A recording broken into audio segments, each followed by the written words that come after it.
Here we go, and we are going to complete the functions of nephron today. तो हम पढ़ रहे थे कि नेफ्रॉन के अंदर क्या क्या फंक्शंस हो रहे होते हैं. हम पढ़ रहे थे selective reabsorption and selective secretion. Almost mechanism same रहेगा रीअब्जॉर्प्शन एंड सीक्रेशंस का, जो हमने प्रॉक्सिमल कन्वोल्यूटेड ट्यूब्यूल में डिटेल के अंदर पढ़ लिया. तो जो फिल्ट्रेट आता है यहाँ पर, that is isotonic to the external conditions, isotonic to blood also, that's called glomerulus filtrate. और वो ग्लोमेरुलस फिल्ट्रेट जैसे आता है इस प्रॉक्सिमल कन्वोल्यूटेड ट्यूब्यूल में, तो इसमें से ज़रूरी चीज़ें glucose, food, water, sodiums, selective reabsorption हो जाती है, and nitrogenous bases in etc जो हैं उनकी सेलेक्टिव सीक्रेशन के ज़रिए वो इस कन्वोल्यूटेड ट्यूब्यूल में आ रहे थे. तो continuous intake of solutes inside interstitium and blood, इस एंड पर इस प्रॉक्सिमल कन्वोल्यूटेड ट्यूब्यूल की ऑस्मोलैलिटी लो हो जाती है, क्योंकि इसमें से सॉल्यूट्स जो हैं वो एब्जॉर्ब हो गए होते हैं इनटू अ ब्लड के अंदर. तो जैसे जैसे वो फिल्ट्रेट आ रहा होता है onward by reaching to this loop of Henle. Loop of Henle की इस लिम्ब को हम कहते हैं दिस इज का descending limb of loop of Henle. तो यहाँ तक पहुँचते पहुँचते उनकी फिल्ट्रेट जो है वो ऑलमोस्ट क्या हो गया होता है, दैट्स हाइपोटोनिक. अब क्या होगा, जैसे ही ये फिल्ट्रेट जो इस लूप ऑफ हैनले में आएगा, तो अब जो हम पढ़ने जा रहे हैं वो है function of loop of Henle. तो लूप ऑफ हैनले डीप होती है, that moves down into a medullary region है. इसकी एक लिम्ब है जिसको हम कहते हैं this is called descending limb है, और इसकी एक लिम्ब है जिसका असेंडिंग लिम्ब है. जो डिसेंडिंग लिम्ब है वो permeable for water and impermeable for salts होती है, और जो असेंडिंग लिम्ब है that's permeable for salts and impermeable for water होती है. तो याद रखें ये कैसे ये काउंटर करंट मल्टीप्लायर इस एंड पर कैसे बनता है, इसे आपने याद रखना है. जैसे ही फिल्ट्रेट नीचे मूव करेगा डिस्टल इस लूप ऑफ हैनले की डिसेंडिंग लिम्ब के अंदर, तो जो मेडुला होता है, इस मेडुला की ये जो रीजन है इसकी ऑस्मोलैलिटी हाई होती है, क्योंकि इसके अंदर साल्ट्स मौजूद होते हैं. क्योंकि जो असेंडिंग लिम्ब है उसमें से सी कंटिन्यूसली क्या ट्रांसपोर्ट हो रहे होते हैं, साल्ट्स की एंड क्लोरीन की, इनकी ट्रांसपोर्ट हो रही होती है इनसाइड दिस मेडुलरी रीजन. ये कैसे होती है इसे हम थोड़ा एक्सप्लेन कर लेते हैं. These are called the cells, loop of Henle cells, and इनकी basement membrane and it's called apical membrane. इन सेल्स के पास देयर आर स्पेशल प्रोटीन्स मौजूद होते हैं जो कि फैसिलिटेट करते हैं इस ट्रांसपोर्ट को, और उस ट्रांसपोर्ट को कहा जाता है sodium potassium co transport proteins. These are called sodium potassium chlorine co transport proteins, जो कि इसे फैसिलिटेट करते हैं. तो क्या होता है, जैसे ही इस असेंडिंग लिम्ब में से सोडियम मुसलसल बाहर आ रहे होते हैं, तो ग्रेजुअली जो मेडुला है उसकी जो ऑस्मोलैलिटी इंक्रीज होती जाती है, और उसमें सॉल्यूट की कंसंट्रेशन बढ़ती जाएगी, जिसके नतीजे में ये होता है कि जैसे फिल्ट्रेट इस डिसेंडिंग लिम्ब में आ रहा होता है, तो जैसे जैसे ये फिल्ट्रेट नीचे मूव करता जाएगा, इसमें चूंकि ये हाइपोटोनिक है, इसमें से कंटिन्यूस क्या होती जाएगी, रीअब्जॉर्प्शन ऑफ वाटर हो रही होती है. तो क्या होता जाएगा कि जैसे जैसे डिसेंडिंग लिम्ब मेडुला के अंदर डीप होती जाएगी, तो बिकॉज ऑफ असेंडिंग लिम्ब की वजह से इसकी जो कंसंट्रेशन ज़्यादा हायर होती है सॉल्ट्स की इनसाइड, तो इस वजह से इस फिल्ट्रेट में से मुसलसल क्या होता जाएगा, वाटर एब्जॉर्ब होता जाएगा. किसकी मदद से वाटर एब्जॉर्ब होता है, via these special pores, and इनको हम कहते हैं aquaporins. These are called aquaporins. और इन एक्वापोरेंट पोर्स के जरिए पानी जो है वो इस फिल्ट्रेट में से मूव करता जाएगा इनटू इंटरस्टिशियम के अंदर. तो इस तरह से ये हाइपोटोनिक फिल्ट्रेट जैसे जैसे मूव करके बाय द एंड पहुंचता है, तो इस एंड पर almost osmolarity of the filtrate and of interstitium almost equal हो जाती है. तो by this end they can be considered an isotonic है. तो जैसे जैसे ये फिल्ट्रेट अब ऑनवर्ड मूव करता है, तो इसमें से पानी चूंकि रीअब्जॉर्ब हो चुका होता है, और ये जब असेंडिंग लिम्ब में आ रहा होता है तो इसके अंदर कंसंट्रेशन ऑफ सॉल्ट्स ज़्यादा होती है, तो ज़्यादा ये क्या होता है, बाय दिस एंड ये क्या होता है, हाइपरटोनिक होता है. अब ये हाइपरटोनिक फिल्ट्रेट जैसे ही ऊपर मूव करता है तो इसमें कंसंट्रेशन ऑफ सॉल्ट्स ज़्यादा होती है, और ये चूंकि परमिएबल होती है लिम्ब पर सॉल्ट्स के लिए, तो क्या होता जाएगा, इसमें से रीअब्जॉर्प्शन होती जाएगी किसकी, सोडियम की, एंड इसमें से सोडियम, और अपने वो मालूम है कि सोडियम कैसे मूव करते हैं, sodium moves out and potassium move inside cells है, ये एक ट्रांसपोर्ट होती है. राइट। लेकिन जो क्लोरीन है एवरी टाइम पर 2 क्लोरीन जो है वो मॉलिक्यूल्स जो है वो बाहर निकल रहे होते हैं इनसाइड इस इंटरस्टिशियम में या मेडुला के अंदर। तो बहरहाल इस असेंडिंग लिम्ब में से मूव करते करते साल्ट्स जो है वो मुसलसल आ रहे होते हैं इस मेडुला में, जो इस मेडुलरी रीजन की जो ऑस्मोलैलिटी है उसे मेंटेन कर रहे होते हैं। तो लिहाजा ये दोनों एक तरफ से डिसेंडिंग लिम्ब है which is permeable for water, and दूसरी तरफ से जो है असेंडिंग लिम्ब है which is permeable for salt. तो वाटर एंड साल्ट के इस अपोजिट फ्लो की वजह से एक मल्टीप्लायर बनता है जिसको असल में हम कहते हैं this is called counter current multiplier है। और ये काउंटर करंट मल्टीप्लायर इस मेडुलरी रीजन में मौजूद होता है जो reabsorption of water and reabsorption of salts करने में हेल्प करता है। जैसे जैसे फिल्ट्रेट ऊपर मूव करता जाएगा तो ये हाइपरटोनिक है, ग्रेजुअली जैसे जैसे इसमें से साल्ट मूव करते जाएंगे तो ये ग्रेजुअली क्या होता जाएगा, that will become almost hypertonic हो जाता है by reaching to this end है डिस्टल कन्वोल्यूटेड ट्यूब्यूल में। जैसे ही डिस्टल कन्वोल्यूटेड ट्यूब्यूल में पहुंचता है तो distal convoluted tubule is a site for secretion and for reabsorption also.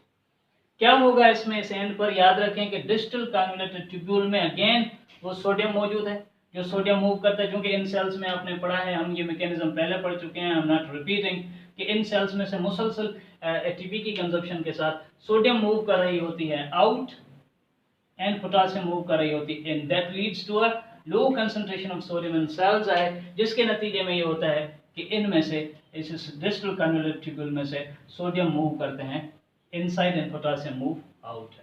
इस सोडियम की मूवमेंट के साथ ये secondary facilitated transport of chlorine भी होती है, ये क्लोरीन भी ट्रांसपोर्ट हो रही होती है, और जिसके नतीजे में ये जो सोडियम है एंड क्लोरीन है they can be taken in interstitium and then they can move inside blood है।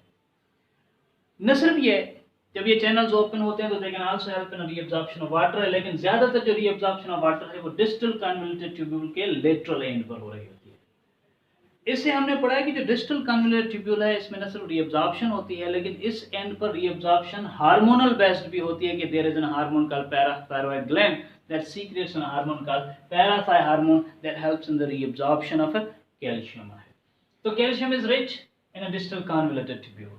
आगे क्या होगा कि पैराथाय हार्मोन एक्टिवेट होता है टू दी सेल्स आके उनकी मेम्ब्रेन के साथ अटैच होता है, दैट एक्टिवेट्स ATP है that's converted into cyclic adenosine monophosphate that activates enzyme, और वो एंजाइम जो हैं वो यहाँ पर मौजूद special type of transport proteins को ओपन कर लेते हैं, और these transport proteins are permeable for these calcium ions and calcium is carried in the cells and then onward calcium is transported inside blood। तो इस तरह से जो रीअब्जॉर्प्शन हो रही होती है इसमें हार्मोन बेस्ड रीअब्जॉर्प्शन में, अगर हम एल्डोस्टेरॉन का फंक्शन पढ़ लें, सॉरी पैराथाय हार्मोन का फंक्शन पढ़ लें, तो पैराथाय हार्मोन इस तरह से हेल्प करता है कि इस डिस्टल कन्वोल्यूटेड ट्यूब्यूल में से it helps in the reabsorption of calcium है, और कैल्शियम रीअब्जॉर्ब होती है सेल्स में और देन इनटू ब्लड के अंदर with the help of a hormone called parathyroid hormone. अच्छा, इस एंड पर डिस्टल कन्वोल्यूटेड ट्यूब्यूल पर न सिर्फ पैराथाय हार्मोन की मदद से कैल्शियम रीअब्जॉर्ब होती है, इस एंड पर सोडियम भी रीअब्जॉर्ब होती है to maintain blood function and blood pressure and blood volume also. तो वो कैसे होता है, तो we have studied another hormone जो कि एड्रिनल कॉर्टेक्स से रिलीज होता है, that hormone is called aldosterone hormone है। और एल्डोस्टेरॉन हार्मोन क्या करता है, वो जैसे ही आके इन डिस्टल कन्वोल्यूटेड ट्यूब्यूल के लेटरल सेल्स पर आके अटैच होता है तो वो एंटर होता है इनसाइड सेल, और वहीं पर एक खास किस्म का भी से ट्रांसक्रिप्शन प्रोसेस होता है, जो ट्रांसक्रिप्शन प्रोसेस क्या करता है, एंजाइम्स को बनाता है, और वो एंजाइम्स इनकी ये membrane, we say this membrane which is membrane near to distal convoluted tubule, cells की इन मेम्ब्रेन पर वो प्रोटीन्स प्रोड्यूस कर लेता है, वो चैनल्स ट्रांसपोर्ट प्रोटीन्स के चैनल्स प्रोड्यूस कर लेता है, they can help in a transport of sodium है। और अब क्या होगा, जैसे ही एल्डोस्टेरॉन आके उनके हम बना देते हैं कि दीदा कार न्यूरोट्रांसमीटर हैं, जैसे उनके न्यूरॉन्स यहाँ पर आके एल्डोस्टेरॉन को रिसीव करते हैं तो they activate enzymes here, they produce proteins है, this proteins get attached to this membrane है, दे मेक अ चैनल्स है, और वो चैनल क्या कर लेते हैं, एक जो है वो रीअब्जॉर्प्शन ऑफ सोडियम करना शुरू कर देते हैं, और वो सोडियम जो है वो देन किस में आ जाएगी, वो सोडियम देन वापस ब्लड के अंदर आ जाती है। तो aldosterone is an absorption of sodium is a hormonal function, और कौन हार्मोन इन्वॉल्व होता है, एल्डोस्टेरॉन, जो कि डिस्टल कन्वोल्यूटेड ट्यूब्यूल में से सोडियम को एब्जॉर्ब कर रहा होता है। अच्छा, जब सोडियम एब्जॉर्ब हो रही होती है तो उस टाइम पर एक्वापोरेंस भी काम कर रहे होते हैं, और एक्वापोरेंस क्या कर रहे होते हैं, इस सोडियम की मूवमेंट के जरिए साल्ट्स को फॉलो करते हुए वाटर की रीअब्जॉर्प्शन करने में भी हेल्प करते हैं।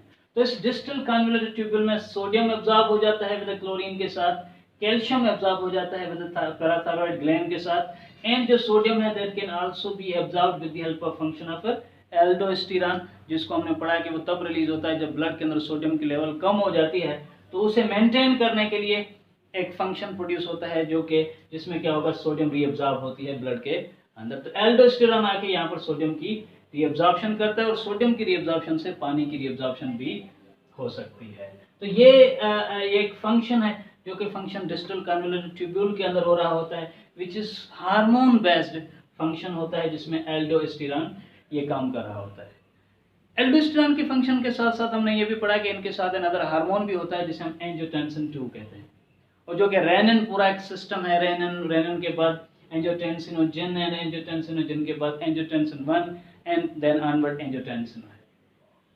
तो जो एंजियोटेंसिन है that can also act as an vasopressin है। इन केस अगर आपका blood volume, blood pressure low होता है तो उसे इंस्टेंट मेंटेन करने के लिए एंजियोटेंसिन रिलीज होता है जो कि वैसोप्रेसन का काम करेगा, और वेसल्स को प्रेस करके ब्लड प्रेशर को समहाउ इंक्रीज करने में हेल्प करता है, तब तक जाके reabsorption of salts and etc हो, ताकि ब्लड का volume and blood pressure later maintain हो सके।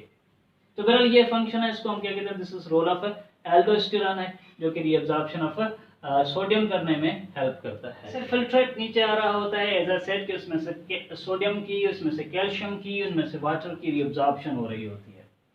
ये जनरल हो रही होती है as well as hormone based हो रही होती है। Not only this, distal convoluted tubule में सीक्रीशंस भी होती है, तो different kind of drugs and we say ke ammonia, and we say ke urea and uric acids and other drugs, and these drugs are secreted, तो उनकी blood में से secretions होकर के वो वापस इसके अंदर डिस्टल कन्वोल्यूटेड ट्यूब्यूल में भी आ जाएंगी, ताकि वो एक्सक्रीट हो सके इन फॉर्म ऑफ यूरिन के अंदर।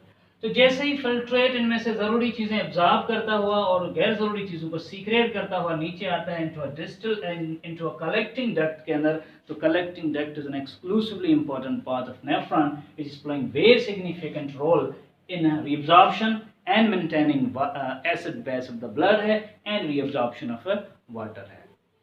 इस कलेक्टिंग डक्ट के सेल्स को हम डिफरेंशिएट कर लेते हैं। These are different kind of cells, and cells called A cells, they are called B cells, and different cells that work with the help of with the help of antidiuretic hormone. Collecting duct के अंदर, as I said, these cells help maintain the pH of the body and the pH of blood. से for example एक condition हो जाती है, acidosis हो जाता है कि ब्लड के अंदर एसिड की या फ्लूइड के अंदर एसिड की कंसंट्रेशन हाई हो जाती है, जो जिसके नतीजे में क्या होता है कि जो ब्लड की पीएच है वो 7 से कम होना शुरू हो जाती है। या मिसाल में अल्कलोसिस हो जाता है, इसमें कंडीशन है जिसमें ब्लड की जो पीएच है ब्लड की वो हाई होना शुरू हो जाती है अबव 7, जब उसमें ब्लड के अंदर कंसंट्रेशन ऑफ पैस इंक्रीज हो जाती है। तो इन कंडीशन में these two cells help maintain blood है। मिसाल cell A is a state for we say कि it is in a state for acidosis है।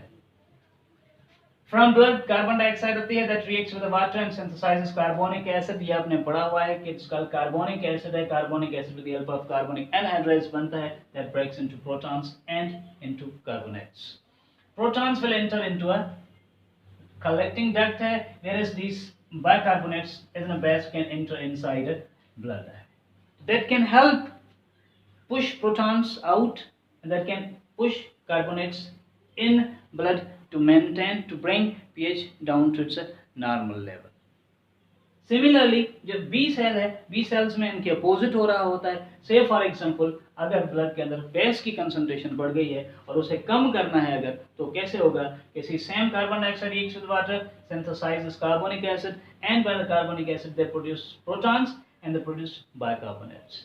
Now see, these bicarbonates are pumped inside collecting duct and protons are pumped inside blood. और इन case अगर blood के अंदर protons की level low है तो उन प्रोटॉन की लेवल को क्या किया जाएगा, हाई किया जाएगा। so that it can be brought to a normal.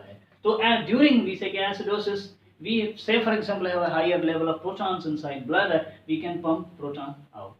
We can pump bicarbonates in a blood to maintain blood pH.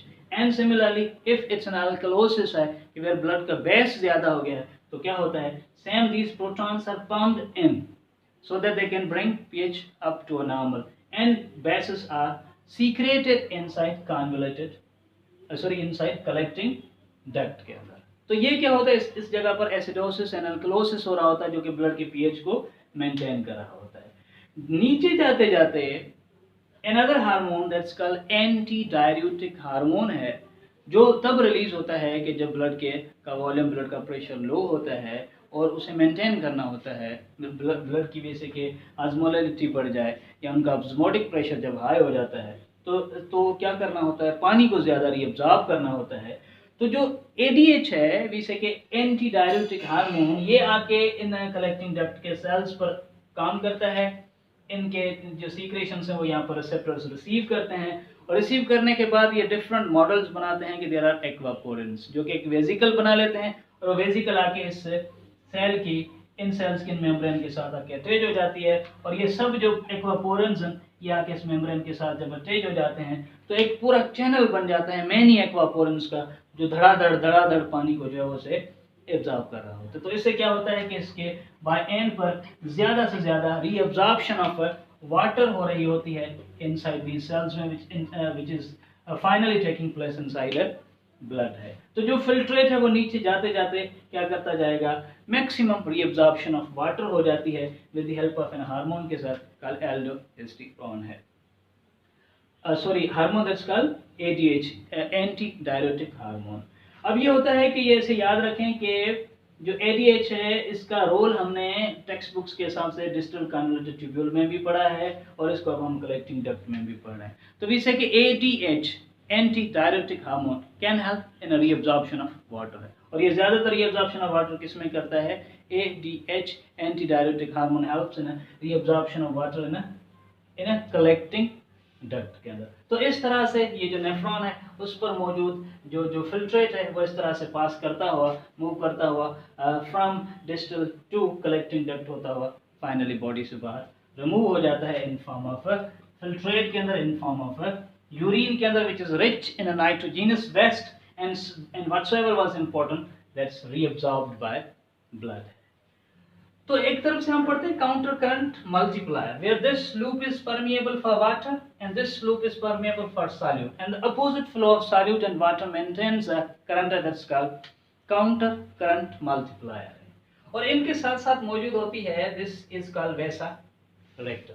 और जो वेसा रेक्टा है वो बिल्कुल इनके पैरेलल मौजूद होती है जो कि अपोजिट फ्लो ऑफ ब्लड को मेंटेन कर रही होती है so that can help in all this process of exchange. तो इसकी हाफ को हमने दैट्स कनेक्टेड टू आर्टेरियोल्स है हमने रेड बना दिया, one that's connected to veins है हमने ब्लैक बना दिया है. अब इससे एक और एक्सचेंज बन रहा होता है जिसे हम कहते हैं this is called counter current exchanger, क्योंकि इनके हमेशा लोब्स के क्या होता है, इज ऑलवेज अपोजिट है. तो इनकी जो दिस लोब है, this lobe is permeable for salts, जिसमें से साल्ट क्या होते हैं, इन होते हैं इस लोब के अंदर, इस वेसा रेक्टा के लिम्ब के अंदर, वेयर वाटर इसमें से क्या हो रहा होता है, रिमूव हो रहा होता है.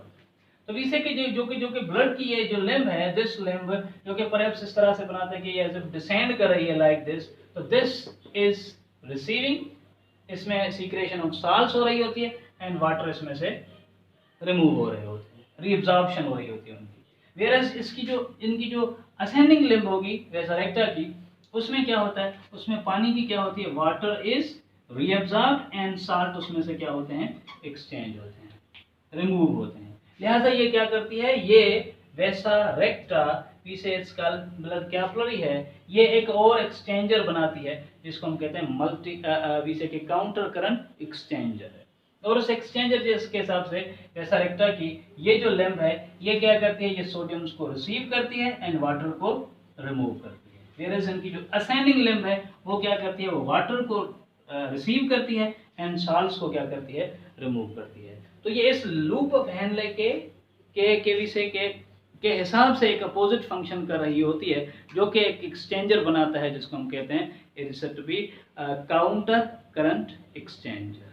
तो this is how the function of nephron is. This is how urine is formed. I'll be dealing with the kidney stones in the next class. Do subscribe my channel and keep watching. Press the bell icon also.